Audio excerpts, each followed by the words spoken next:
In this lesson, we're going to take a closer look at the track headers within the multitrack and how to add clips into the multitrack editor.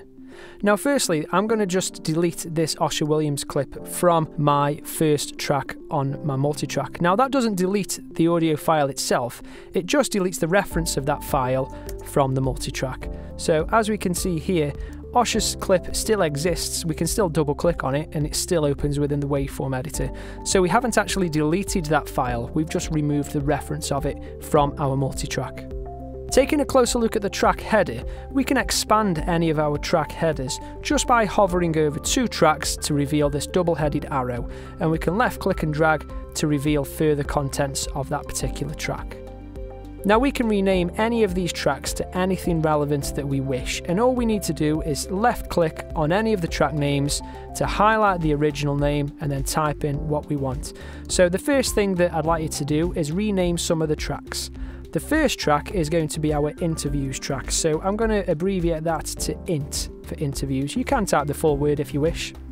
Track 2 is going to be our links track. Now we haven't discussed the links yet, but we'll bring that up on screen in a little bit. Track 4 will be our music. I like to abbreviate music to MX, but that's up to you if you want to type in the full word.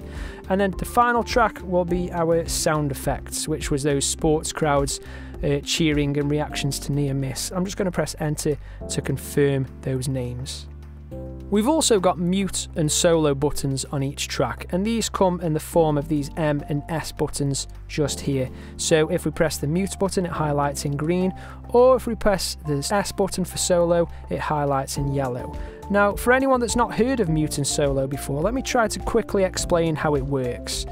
If I drag two clips onto two separate tracks, and it doesn't matter for the meantime what that content is. If I play back these two things at the same time, we will hear both of these clips at the same time. A 33-year-old with a family to support, having no income or no job. So we've got Charlie in the foreground because his volume's a bit higher, and we've got Osher in the background. Now if I mute Osher, or mute Osher's track, we will only hear Charlie, and you can see that the Osher clip has now been greyed out to indicate that we will not hear it. Job offers at the moment, it is pretty worrying, I suppose, if you're... Okay, that's good. Conversely, if we unmute that track and solo it instead, every other track will now be greyed out, so we only hear the contents of this track through our headphones or speakers. Okay, good stuff. So that's what mute and solo does. We've also got volume and pan controls for each track as well within the track header, and these are identified by these two pot controls just here. Volume is on the left and pan is on the right, also known as stereo balance. So let's solo this track once more because we know that Osher's clip is pretty quiet. So if I play back this clip, I can boost the volume of this particular track by click and dragging this particular pot control for volume. Notice we start at 0, and if we click and drag, we can increase the volume. Or develop existing skills, whether they be across undergraduates. Or we can decrease it as well. We can also type in the value just by left clicking on the numerical number and press 0 to reset if you wish. Stereo balance, which we can identify with Charlie's clip, moves a track within the stereo left and right outputs, which, if you remember from creating the multitrack session, we created a stereo master mix. So we can now move this track between the left and right outputs. If the stereo balance or the pan is set to 0, like it is in this case, we'll hear the clip through both outputs equally. So let's play back. At the moment, it is pretty worrying, I suppose, if you're... Whereas if we move it all the way to the left, we'll only hear it from the left output, so this is left 100%. 3-year-old with a family to support, having no income or no we can job move offers. it over to the right. At the moment, it is pretty worrying, I suppose, if you're 19, 20 years old and got no responsibilities. Or we can set it back in the middle. Fend for yourself, but where you have... So every one of our multi-track audio tracks have volume and pan or stereo balance pot controls, which we can adjust. What we're going to do now then is create a very rough arrangement of all the clips that we're going to use within our multi-track. Now it's not going to be perfect to begin with because we're going to do some more editing along the way, but we need to get all of our clips into our project. So what I'm going to do is delete all the clips that I currently have. Let's unsolo all the tracks and let's start afresh.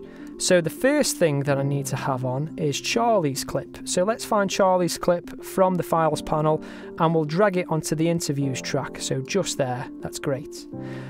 Alongside Charlie's clip, we want to have Osh's clip. So I'm going to left click and drag Osh's clip and I'm going to move it just to the far right edge of Charlie's clip. So they're not overlapping like this. We just want to have a nice gap between the two. And let's release the mouse. You can now see the global navigator has updated, so we can see both of those clips in their entirety. Next, we're going to drag Pat Links onto the Links clip. Now this is a clip that's going to require some editing, and we'll come back to this one in a little bit. Let's just leave it there for the time being. It doesn't matter for the time being that these clips are overlapping because we'll continue editing later on. Let's move over to sound effects for the time being and let's find our two sound effects clips. And these are these two here, Sports Crowd, Reaction to Near Miss. That's going to go at the beginning, just here. And then Sports Crowd, Goal Scored, that can go just to the right. Okay, good stuff. And then finally we get to the music track. Now, I just want you to hang fire with the music clips for a moment because I want to demonstrate something else to you. If you remember when we originally set up the multi-track session, the TransferWorries.sesx, we gave that multi-track a sample rate of 48,000 Hz, and that can be seen clearly within the files panel at the top of the screen. So there's Transfer Worries. If we scroll over, there's the sample rate of the session, and you can see that the majority of the audio files also have the same sample rate. Now, if we take a look at the whole files panel, let's scroll up to the top where we reveal our music clips. And there we've got our two music clips just here, these second and third ones in the list. Take a look at their sample rate.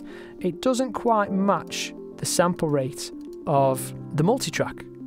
So what that means is, when we come to add the clip into the multitrack, we'll see this pop-up window, which basically says the sample rate of the file that we've just added doesn't match the sample rate of the session, which is what we've just identified. What we can do is we can press OK to make a copy of the file, which will be conformed and it will match the sample rate of the session.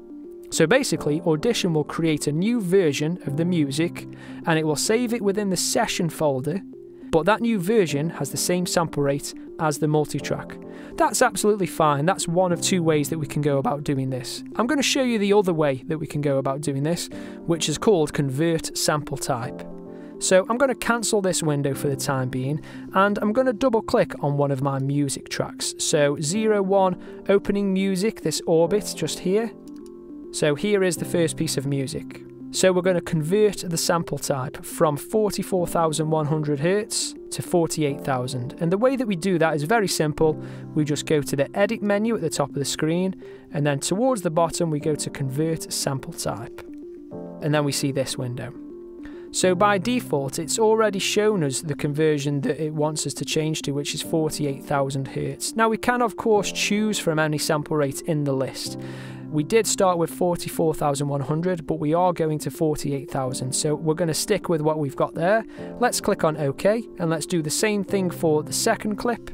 So the second piece of music just here, and let's go to Edit and Convert Sample Type, and 48,000, which is there, which is good, and click OK. Now, if we go back to the Files panel, and if we scroll over, you'll notice now that those two sample rates for each of those music tracks has now been updated to 48,000. You can also see an asterisk at the end of the file name as well, just there, so it might be worth quickly saving those clips as well. Now before, when I mentioned file save and file save as, I would be happy to go to file save in this instance because we haven't actually changed the contents of the clip, we've just changed the sample rate. So I'm going to double click on the first music track and go to file save.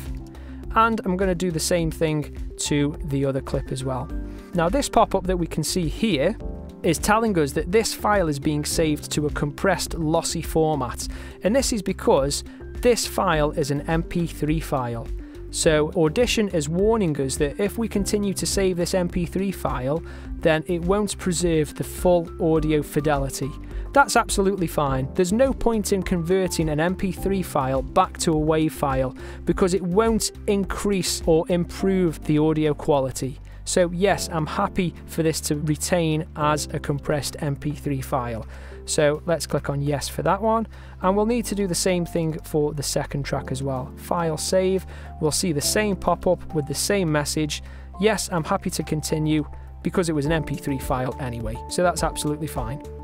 So now, if we go back to the multi-track, we can go to our 2 clips just up here.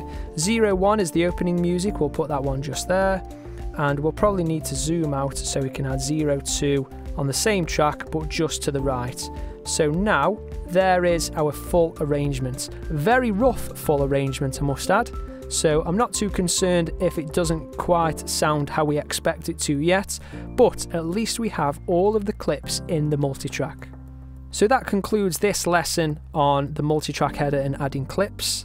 Coming up next, we're going to look at some of the basic multitrack editing tools, and we're going to work on this arrangement a little bit.